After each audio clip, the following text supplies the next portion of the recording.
As a journalist, one of my main interests is the international economy.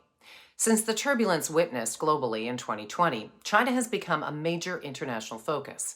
China's ongoing Two Sessions gathering has set forth a confident statement of its economic development in 2020. Of the world's major economies, China has become the only one in 2020 to show positive growth and continues to rank first in the international trade of goods. The past year has unquestionably tested the capabilities of all governments. Comparing the United States and China, both have suffered severely from the COVID-19 pandemic, but also from fierce domestic conflict. For instance, while the United States was grappling with a nationwide Black Lives Matter movement against racism, fueled by the murder of George Floyd, China's Hong Kong region was contending with severe riots. 10 months later, with nearly 30 million confirmed COVID-19 cases and over 500,000 deaths, as well as a daily increase of more than 60,000 new cases, the indication is that the pandemic is still far from over in the United States. Yet, China has essentially contained the coronavirus outbreak. Its total number of confirmed cases stands at less than 90,000, with an official death toll below 5,000 and only dozens of new cases per day at the moment. During the same period, China announced its GDP catapulted 2.3% and that it had achieved its goal of eradicating extreme poverty. However, the United States GDP fell 3.5% and its unemployment rate rose to as high as 8.1%. Take Hong Kong as an example. Hong Kong is an international financial center that I've been observing. During the May 2020 Two Sessions gathering, the Chinese government announced the implementation of the Hong Kong National Security Law in Hong Kong. This move attracted both enormous attention and commentary, most of which has been negative. However, take a look again 10 months later. The rioting has basically been brought under control, and the situation in Hong Kong is stabilizing. In the second half of 2020 rebound, Hong Kong saw economic growth of 5%. Life has predominantly returned to normal.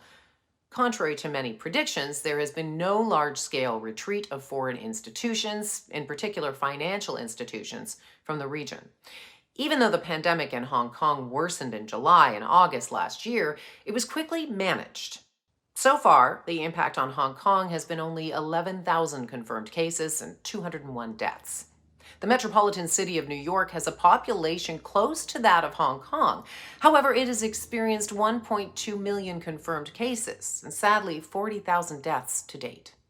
The number of confirmed COVID-19 cases and deaths in Hong Kong is 99% fewer than that of New York. A stark comparison. Most Western media professionals have always been deeply concerned about human rights issues in China, which are often the object of attacks on China. But when we face the global numbers, over 100 million infections, 2.5 million deaths, and still no sign of containment, we have to take stock and acknowledge that the right to life is the foremost human right. Faced with the same disastrous pandemic conditions, how did China, the world's most populous country, manage to protect the lives of nearly 1.4 billion people? While we are attacking China, we should also reflect on how a country that never boasts of supremacy of human rights has delivered that very right to life, and with the highest performance. Back to Hong Kong. The United Kingdom ruled Hong Kong as a colony for over 150 years before 1997. As a result, people have come to regard Hong Kong as a de facto part of Western society.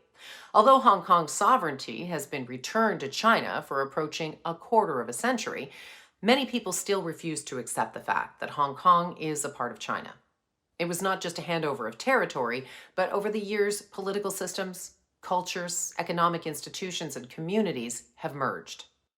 To this end, China recently proposed a Patriots Governing Hong Kong scheme. This is the future direction of Hong Kong's political system. I noticed that a large number of Hong Kong industrialists and financial tycoons publicly support this, including Raymond Kwok of the Kwok family's Sun Hung Kai Group, Robert Ng Chi Sung of the property development conglomerate Sino Group, Victor Lee Tsar Koi, Li Ka-shing's successor and eldest son, Henry Chang, chairman of the New World Group, Peter Lee Kakit, chairman of Henderson Land Development, and others besides. It's well known that these people are in control of Hong Kong's wealth. For them, the stability of Hong Kong is the guarantee of their wealth and social status. For ordinary citizens, life, security, and employment are the essential necessities.